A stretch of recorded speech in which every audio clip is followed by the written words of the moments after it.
Bienvenida, bienvenido a esta exploración. Hoy nos metemos con una de las metamorfosis personales más fuertes de la historia, ¿no? La que cuenta un texto clave, la de Saulo de Tarso. Exacto. Vamos a ver cómo narra este documento ese paso de perseguidor feroz de los primeros cristianos. El apóstol Pablo, figura central. Desgranemos un poco cómo lo presenta este texto. Precisamente. Y la fuente que usamos nos pone frente a preguntas. Preguntas esenciales, ¿no? Sobre cómo fue esa transformación. Ajá. O sea, qué dinámica, qué pasó ahí, según el texto, para un giro tan de 180 grados. Y cómo es que esta narración en particular sigue resonando tanto hoy. Claro. Vamos a ver los detalles de esa conversión que se relatan y a tratar de entender el impacto que el propio relato le da. Arranquemos entonces con el Saulo que nos pinta el texto. Un fariseo, pensemos, un miembro de un grupo judío influyente, muy celoso de la ley. Sí, muy estricto. Educado por Gamaliel, una autoridad, alguien respetado. Su idea fija, según leemos, era que el cristianismo era Peligroso. Una desviación. una desviación peligrosa, ¿sí? Y ojo, no era solo una opinión que tenía. No, claro. El relato insiste mucho en su acción directa.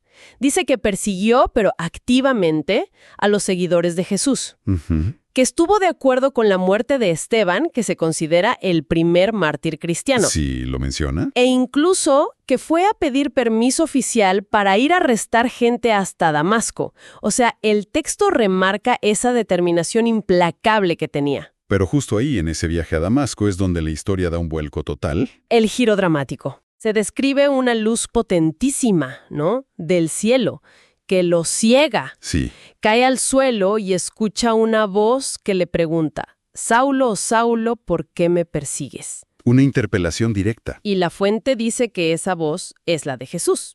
Imagínate el momento. Es como una confrontación sobrenatural, directa. Y en lo que es fascinante ahí es cómo describe el texto el impacto. Es inmediato y total. Sí, La narración detalla que queda ciego y pasa 3 días sin comer, sin beber, como suspendido. en shock total. Podemos interpretar que el texto usa esa ceguera física para simbolizar un derrumbe interno, ¿no? De sus certezas, de su mundo.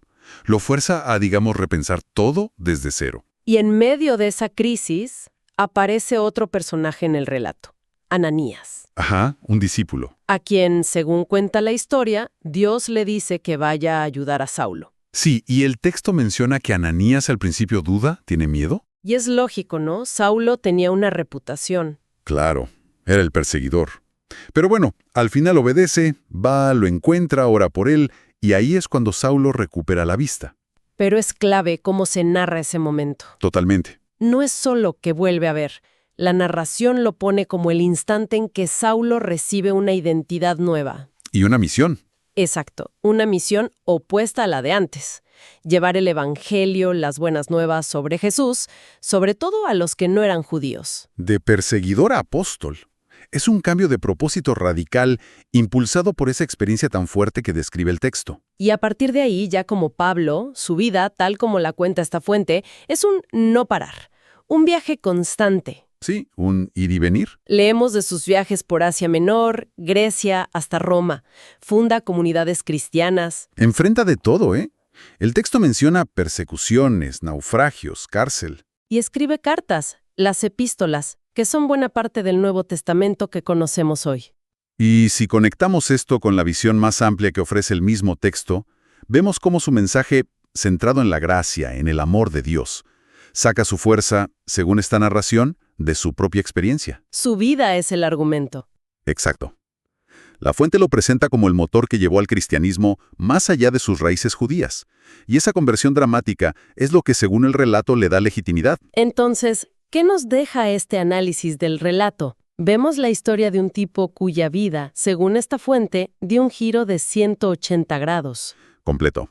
Pasó de ser enemigo acérrimo a uno de los pilares de la fe que antes combatía. Un cambio radical, documentado de forma muy vívida. Sin duda. La narración en sí misma es una reflexión potente sobre la conversión, sobre esa posibilidad de reorientar la vida de forma absoluta. Sí. Y Quizás una pregunta interesante que nos deja esta exploración del texto para pensarla cada uno es, más allá de lo religioso estricto, ¿qué nos dice la historia de Pablo así como está contada sobre la capacidad que tenemos los humanos para una transformación fundamental, digamos, cuando nos enfrentamos a experiencias que